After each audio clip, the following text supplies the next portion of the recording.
Anti-immigration riots and protests have swept across Britain in recent weeks. The Britain I grew up in was the most peaceful, the most gentle, homogeneous society that has ever existed. That has been destroyed. Opinion polls show immigration is the number one issue of concern to the British public. Do you think there should be more immigration or less?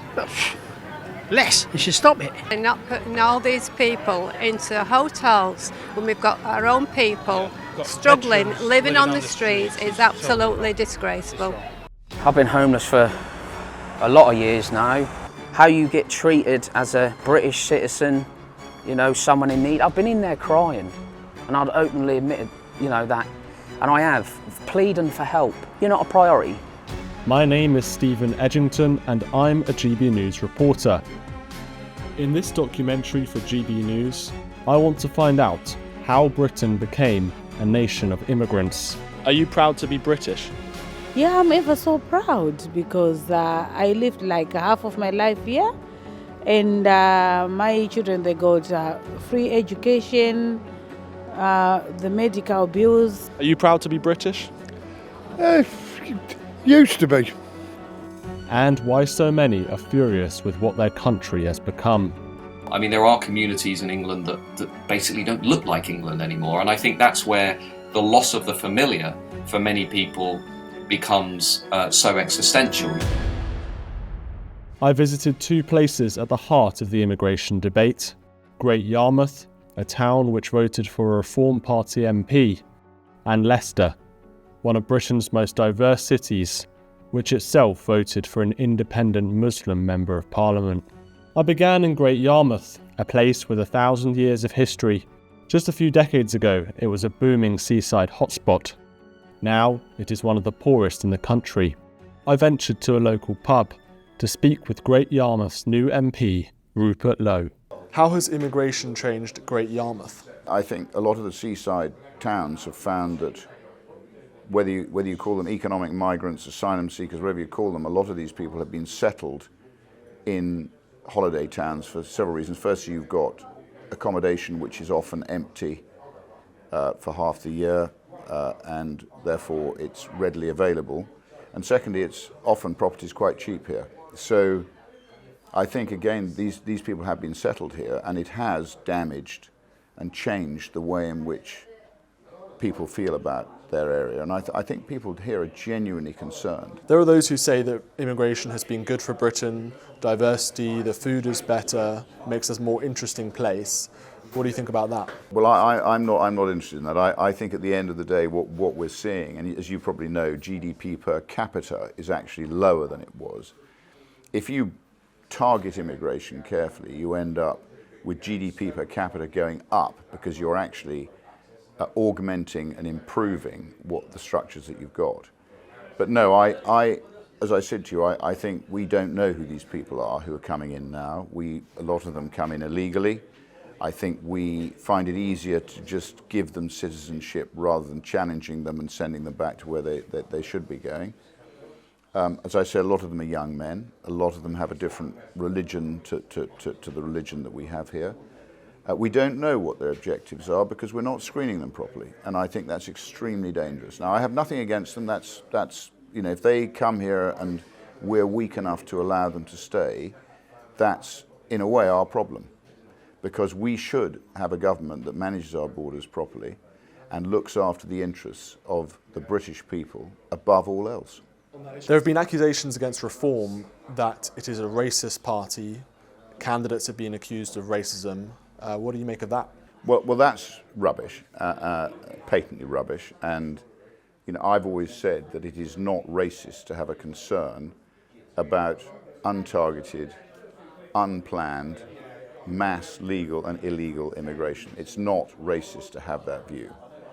And equally, but it's a very easy argument for the left to make, something which they think is going to effectively tar reform. My view of reform is now the people. The reform is the last hope that the British people have got of getting back what they used to have, which is, I think, a country which has the most able people, the most decent people, the most civilized people. And effectively, what we've got to do is try and take back what we rightly should have, which is our own country, our own culture, and put the British people at the top of the agenda.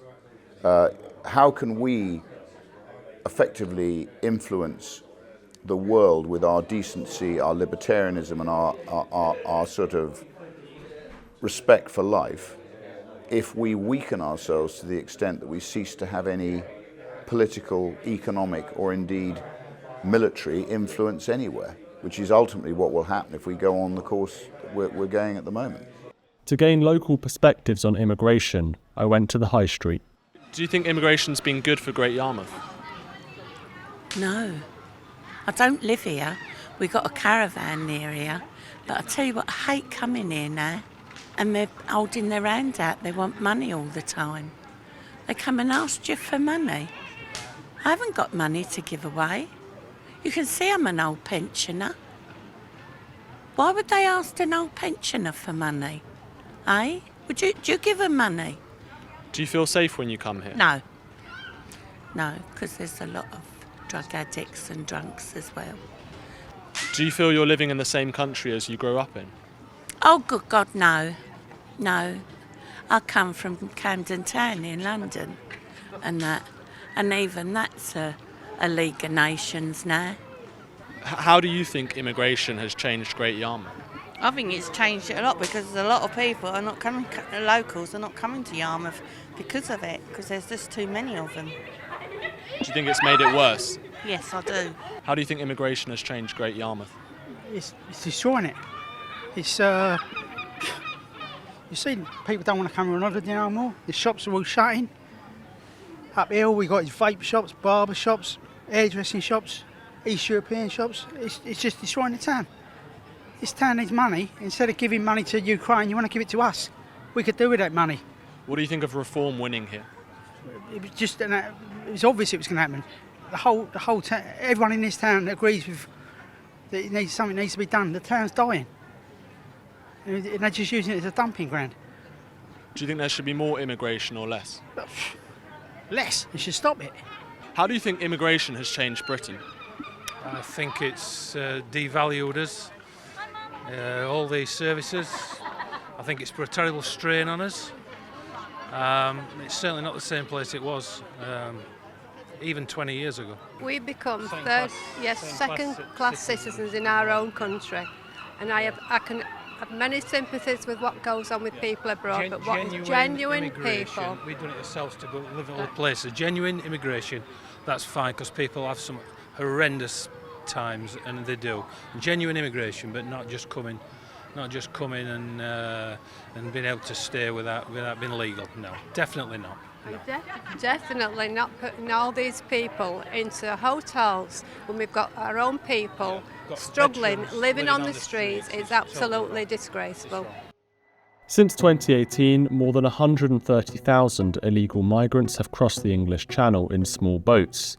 In response, the government housed many of them in hotels, including some luxury hotels. I caught up with Lee, a local man who became homeless in 2018, when the small boats crisis began. I've been homeless for a lot of years now. It's a hard battle with the local borough council, let's say that. An individual, a lady in the council said to me 3 things, and I'll take it to the grave. You're not from a war-torn country, you're not fleeing domestic abuse, you don't have any dependent children, you are not a priority. We know you've got health problems, but that doesn't make you a priority. Now, to say things like that, I just think there's something wrong with society.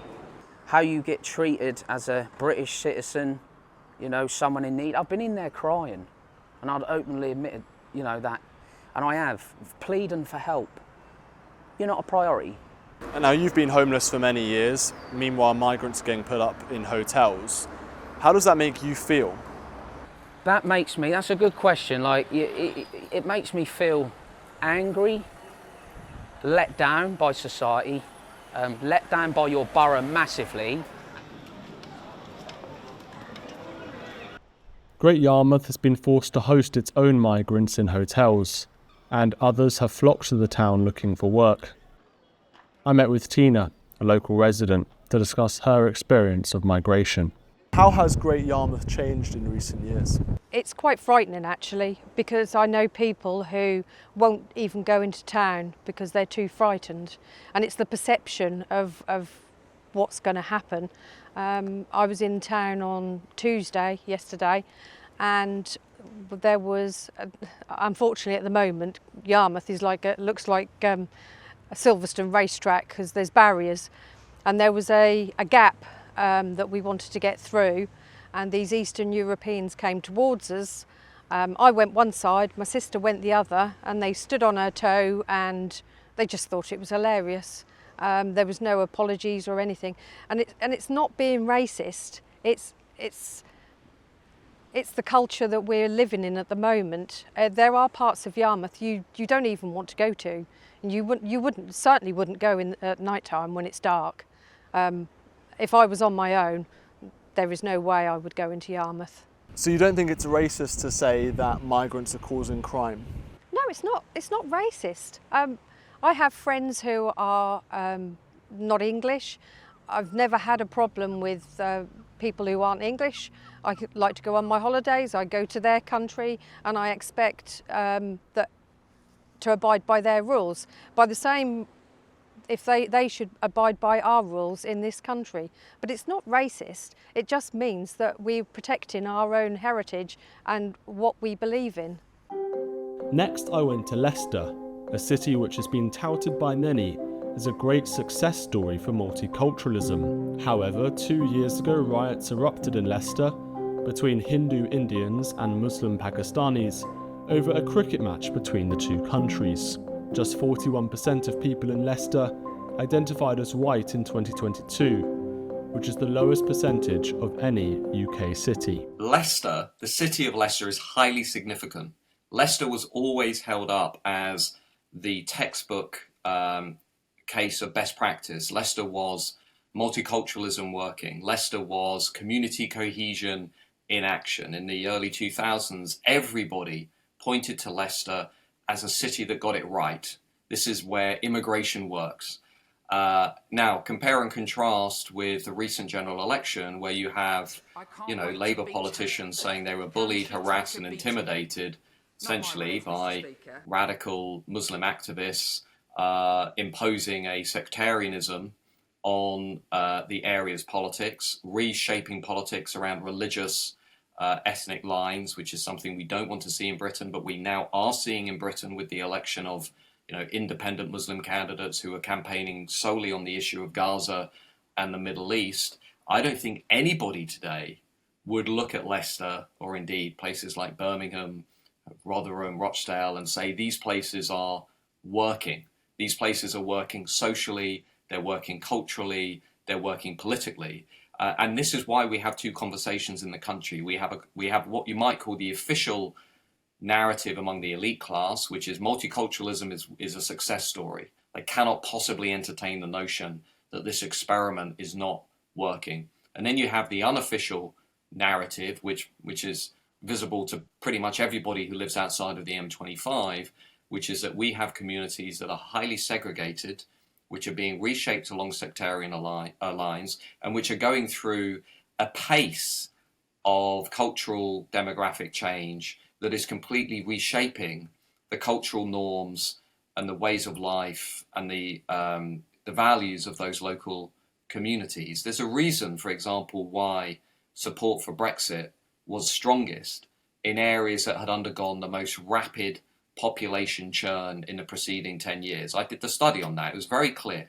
Areas like Boston and Skegness being the classic examples.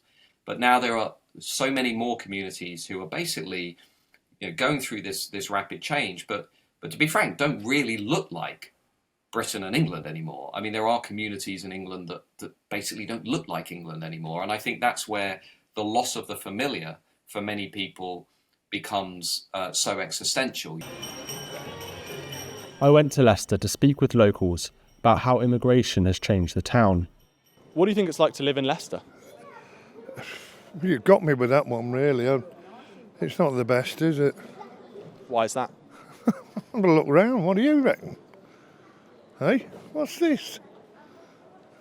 There were some riots here a couple of years ago. I don't know if you remember. What do you make of those race riots? Every few years there's one. You know, that's how it goes, blaring off steam and that's that. Do you think immigration has made Leicester better or worse? I think it's made it better, but I can't really complain about that because my dad's Mauritian, my mother's French, and I just enjoy the different food they make more than anything else. I mean, to me, it's just it makes it a bit more exciting as far as I'm concerned. How do you think immigration has changed Leicester? No, look, nowadays people have no times to think about the immigration because day by day life is so tough. Financially, job-wise. This is the main problems about here. Immigration is not big issue about here. And what do you make of the riots that happened here a couple of years ago over the cricket match between India and Pakistan? Look, if you have people no jobs, so mentally ill, that's why people do on those silly things. If you are busy on the work-wise and financially, then people have no time to do like this. When did you come here? It was 28 January, the first year, this year. Yeah. Where did you come from? From Zimbabwe. Yeah. Why did you come here? It's because for green pasture, you know, and that you have a better life, I can say. And do you like Britain? Are you sort of proud to be British? I don't know answer to that one, but I can consider that maybe time goes on, I can answer you that way. Yeah. Do you think that immigration has made Britain worse or a better place? When I came, it was a better place, but now everything is so difficult. The food is expensive, the clothes are expensive, the bills, electricity, gas, no pay rise.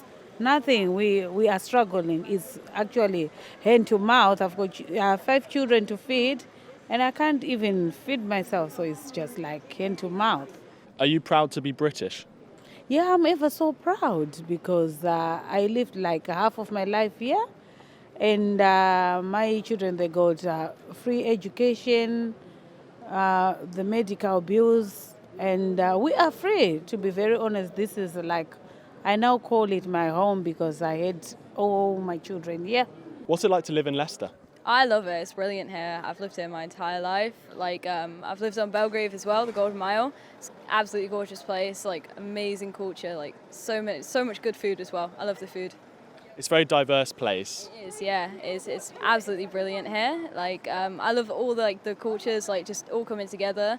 And there's like barely any beef between any of them, if you get what I mean. It's just really such a nice place to live. A couple of years ago, there was some riots between the Pakistani and Indian communities here over a cricket match. So I guess there is a little bit of beef, maybe. I don't believe, personally, I don't believe it was from the cricket match at all. Like, I genuinely just do believe it was people coming from like outside of Leicester. I'm from Afghanistan. Before 2 years, I came in the UK. Why did you come here? Because I like UK. Do you think that immigration has made Leicester a better place? Yeah, it's good. Yeah, it's good. Not bad. What's it like to live in Leicester? Well, to be honest, I just moved to Leicester about 4 months ago. And I love it. I think it's a town with a very lovely integration where people get on with each other so nicely. You see sort of like, you know, all kinds of different cultures coming together, nobody objecting, nobody complaining. A couple of years ago, there was some riots here in Leicester. I don't know if you remember. That's, a lot of times these things are kind of provoked. You know, it's an ethnic thing between a couple of people and this and that. You've got that between skinheads and mods. You've got, so it's like, I think Leicester is a great example to the UK. I think it's a really, really good example. What's it like to live here in Leicester? It's changed so much. It's not really a nice place anymore. Why? Why? Because it's full of drunks, druggies and down and outs are forever begging. You can't walk 10 steps without them, and it smells, basically. Are you proud to be British? Yeah. I just don't like the way it's been overcome by, I know it's nasty to say it, by immigrants, but that's the way I feel. So, what is it like to live in Leicester?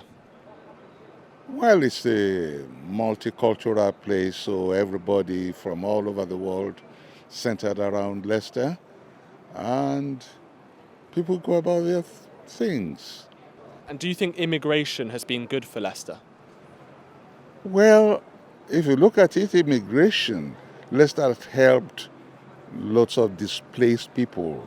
Even from the time of Idi Amin, you find people moving to Leicester, and they changed Leicester to start with.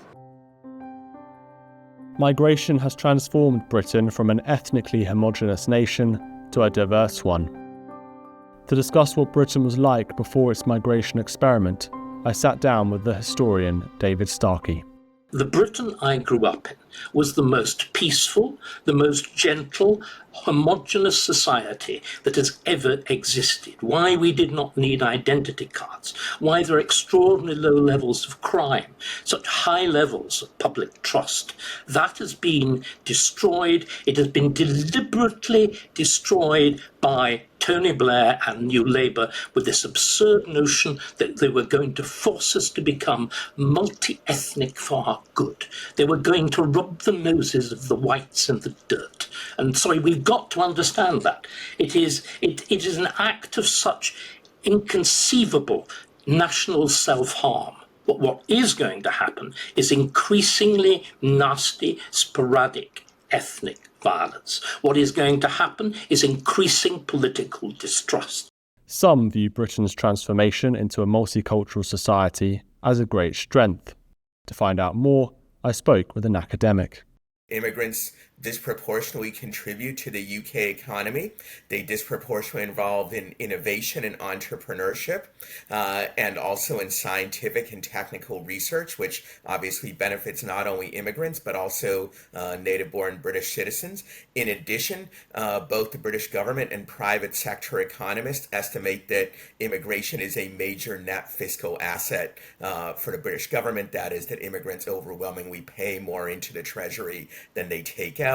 And in an era in Britain and other countries of growing budget deficits and fiscal problems, that's an extremely important consideration. And what about the cultural impact of immigration? Obviously, you can talk about some of the benefits of that, but there are those who feel that their country has totally changed, that their communities seem alien to them. I would say 2 points on this.